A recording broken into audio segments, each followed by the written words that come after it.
On the call, we're now joined with head coach Neal Brown of Troy. If you have a question for Coach Brown, please press star one on your telephone's keypad at this time. As mentioned before, Troy is heading into a game this Saturday at Idaho for a 4 p.m. Central Time kickoff on ESPN3. Coach, before we get to questions, can you give us your thoughts on last week's game against New Mexico State and the upcoming game against Idaho?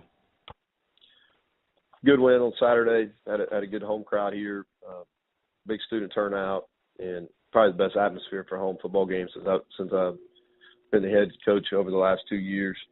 Proud of our guys and our staff coming back after two really hard-fought, long games, both road trips at Clemson and Southern Miss. Two teams I think will win 10-plus games. So I'm proud of our guys for getting ready to play. We were opportunistic on Saturday, winning the game, going away. I thought the special teams were the biggest difference in the game.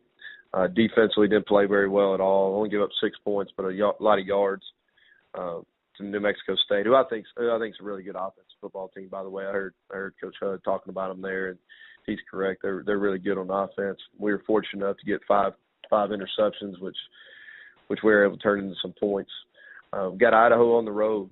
First flight trip of the year. We're heading out west, and they're coming off a big win over UNLV. So they beat us last year here on homecoming. So be a big challenge for us. Our guys looking forward to it.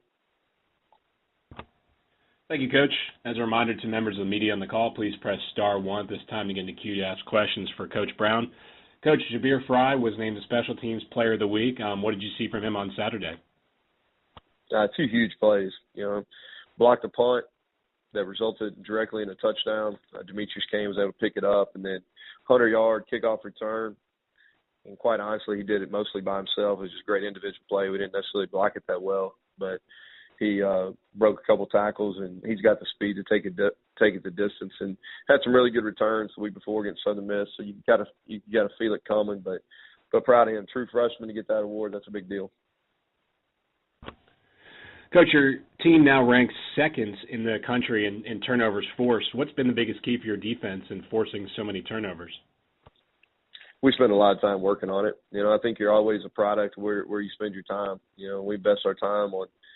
We do a ball security circuit and a turnover circuit or takeaway circuit. We call it takeaways rather than turnovers. Takeaways.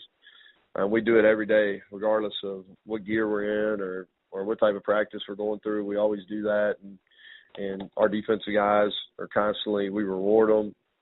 It's something that we harp on continuously as a staff, and our guys make some plays on the ball. That's the difference from last year. Is some guys gave us some. Quarterback threw it to us last year. The ball was on the ground. We just didn't make plays. This year we're making plays. When the ball's thrown to us, we're catching it. And we've done a lot of ball drills with those secondary guys too. I think that's been beneficial. Coach, the upcoming game against Idaho, they're now coming off of an overtime win against UNLV. What really stands out to you when you look at the Vandals? That was a huge win. I thought it was a good win. They go on the road and beat them in overtime, and UNLV's got some good-looking guys that they got running around. Whenever you talk Idaho, the first thing that pops in my mind is how good a job that Paul does offensively there, and their quarterback Linehan is smart. He makes so many plays when the play breaks down, and then defensively they've got a scheme now. They've been in it for 2 years. I think it's sound to give you some issues because they give you so many different looks and so many different fronts. So well-coached group, and they've got a couple guys. The defensive player of the week this last week, the